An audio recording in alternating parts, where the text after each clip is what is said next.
SSLC result കഴിഞ്ഞ വർഷത്തതിനേക്കാളും 30,000 A+ കുറവാണ്. അതായത് ഈ വർഷം കമ്പാരിറ്റീവ്ലി A+ൻ്റെ എണ്ണം കഴിഞ്ഞ 5 വർഷത്തേക്കാളും വളരെ വളരെ വളരെ കുറവാണ്.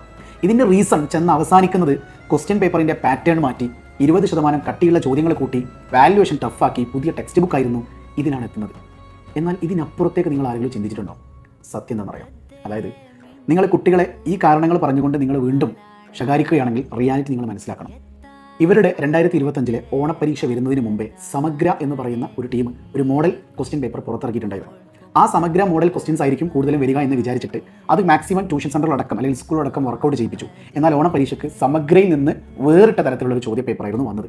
അങ്ങനെ ആൾക്കാർക്ക് മനസ്സിലായി ഫസ്റ്റ് പാർട്ടിൽ നിന്ന് ഈ രീതിയിലൊക്കെ ചോദ്യങ്ങൾ വരാൻ ചാൻസ് ഉണ്ട് എന്നുള്ളത്.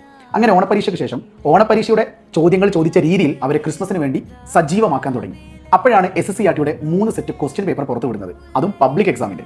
കുട്ടികൾ അതുമായിട്ട് കമ്പയർ ചെയ്തുകൊണ്ട് ആ 3 സെറ്റ് കോൺസെൻട്രേറ്റ് ചെയ്തും ലെറ്റേഴ്സ് ആൻസേഴ്സ് ഒക്കെ ഒരുമിച്ച് പഠിച്ച് അവർ ക്രിസ്മസിന് വേണ്ടി തയ്യാറായി. എന്നാൽ ക്രിസ്മസ് എക്സാം ഒരേ ദിവസം തന്നെ 2 സബ്ജക്റ്റുകളും പഞ്ചായത്ത് ഇലക്ഷൻ കാരണം, അതായത് നാട്ടിലെ ഇലക്ഷൻസ് കാരണം എന്ത് ചെയ്തു, കുറേ ഡേറ്റ് ഒക്കെ അങ്ങോട്ട് മാറ്റുകയും 16 മാറ്റുകയും അങ്ങനെ ആ സമയത്ത് ചുരുക്കി പറഞ്ഞാൽ പരീക്ഷയ്ക്ക് വലിയ പ്രാധാന്യം കൊടുക്കാത്തൊരു സിറ്റുവേഷനിലേക്ക് പോയി. അധ്യാപകർക്കൊക്കെ ഇലക്ഷൻ ഡ്യൂട്ടിയും കാര്യങ്ങളൊക്കെ ആയിട്ട് പോർഷൻസ് എടുത്ത് തീർക്കുന്ന ഒരു രീതിയിലേക്ക് മാറി. പോട്ടെ, ക്രിസ്മസും കഴിഞ്ഞു, അധ്യാപകരൊക്കെ ഒന്ന് ഫ്രീ ആയി, സെറ്റായി, കുട്ടികളും സെറ്റായി. ക്രിസ്മസ് എക്സാമിൻ്റെ പരീക്ഷാ പേപ്പറും ഓണപരീക്ഷൻ്റെ പേപ്പറും SSCRTയുടെ 3 സെറ്റ് വെച്ചുകൊണ്ട് ജനുവരിയിലാണ് ഈ കുട്ടികൾ കൃത്യമായിട്ട് പഠിക്കാൻ തുടങ്ങിയത്. അവരെ ടീച്ചേഴ്സ് നല്ല രീതിയിൽ പഠിപ്പിക്കാൻ തുടങ്ങിയത്. സ്കൂളുകളും ട്യൂഷൻ സെൻ്ററുകളും മറ്റിതര സ്ഥാപനങ്ങളൊക്കെ നൈറ്റ് ക്ലാസ്സുകളും മോർണിംഗ് ഏർലി ക്ലാസ്സസ് ഒക്കെ നടത്തിക്കൊണ്ട് ഇവരെ കൊണ്ടുപോയി മോഡൽ എക്സാം അടിപൊളിയാക്കി ഇവരെ കൊണ്ട് എഴുതിപ്പിച്ചു. അത് കഴിഞ്ഞ് പബ്ലിക് എക്സാം സെറ്റായി. പക്ഷേ പബ്ലിക് എക്സാമിന് 20% പുതിയ ഫ്രഷ് ചോദ്യങ്ങൾ ഉണ്ടാവുമല്ലോ, അത് എഴുതി A+ലേക്ക് എത്താനുള്ള ഒരു നിലവാരം പല കുട്ടികൾക്കും ഇല്ലായിരുന്നു. അത് മാത്സിൻ്റെതാവാം, അതത് സബ്ജക്റ്റിൻ്റെതാവാം, സയൻസിൻ്റെ ലഭ്യതക്കുറവാവാം, അല്ലെങ്കിൽ അതിലേക്ക് എത്തിപ്പെടാൻ പറ്റാത്തതായിരിക്കാം. ഇങ്ങനെ സിറ്റുവേഷൻസ് ആണ് ഈ കുട്ടികളുടെ മാർക്ക് കുറച്ചത് എന്നാണ് MS പറയാനുള്ളത്. ഈ കുട്ടികളുടെ എല്ലാ മനോവികാരങ്ങളും അവരുടെ മനസ്സിൻ്റെ എല്ലാ പ്രശ്നങ്ങളും മനസ്സിലാക്കിക്കൊണ്ട് നെഞ്ചത്ത് കൈവച്ച് ഞാൻ പറയാം, ഈ കുട്ടികൾ ആത്മാർത്ഥമായി കഷ്ടപ്പെട്ടിട്ടുണ്ട്, ഇല്ലാന്ന് ഒരാൾക്കും പറയാൻ കഴിയില്ല.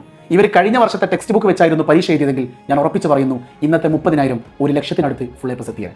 അപ്പോൾ ടെക്സ്റ്റ് ബുക്ക് മാറിയ ടെക്സ്റ്റ് ബുക്കിനെ എങ്ങനെ പഠിപ്പിക്കണമെന്നറിയാത്ത അധ്യാപകർ പിന്നീട് അത് മനസ്സിലാക്കിയത് സമഗ്രയുടെ മോഡൽ ക്വസ്റ്റ്യൻ പേപ്പർ ഇറങ്ങിയതിന് ശേഷമാണ്. അങ്ങനെ ഓരോ സിറ്റുവേഷൻസിലും ഈ കുട്ടികൾക്ക് പ്രയാസങ്ങളല്ലാതെ മറ്റൊന്നും ഉണ്ടായിരുന്നില്ല. ഇതൊന്നും പല രക്ഷിതാക്കൾക്കും ഇത് അറിയില്ല, പല രക്ഷിതാക്കൾക്കും അറിയില്ല. അധ്യാപകരകം അടക്കം പെട്ടുപോയിട്ടുണ്ട്.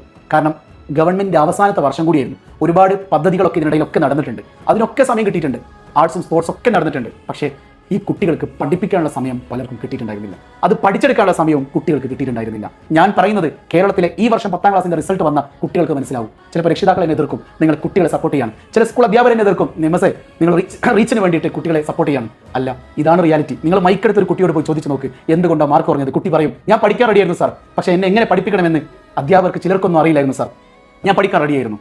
പുതിയ ടെക്സ്റ്റ് ബുക്ക് ആയതുകൊണ്ട് പഴയ ചോദ്യങ്ങളൊന്നും ഇല്ലാത്തതുകൊണ്ട് എല്ലാം ഫ്രഷ് ആയിരുന്നു. ഇത്രമേൽ പരീക്ഷണ വസ്തുവായ ഒരു ബാച്ച് കൊറോണയ്ക്ക് ശേഷം ആദ്യമായിട്ടാണ്. ഞാൻ പറഞ്ഞത് ശരിയാണെങ്കിൽ ഈ വീഡിയോ മാക്സിമം ഫ്രണ്ട്സിലേക്ക് നിങ്ങൾ ഷെയർ ചെയ്യുക. നിങ്ങളുടെ കമൻറ്റ് രേഖപ്പെടുത്തണം. MS നിങ്ങൾ യോജിക്കുന്നുണ്ടോ? യോജിക്കുന്നുണ്ടെങ്കിൽ എഗ്രി വിത്ത് MS, ഇല്ലെങ്കിൽ നിഷേധിക്കുക. നിങ്ങളുടെ നിഷേധിച്ചിട്ടുള്ള കമൻറ്റ് ഇടുക.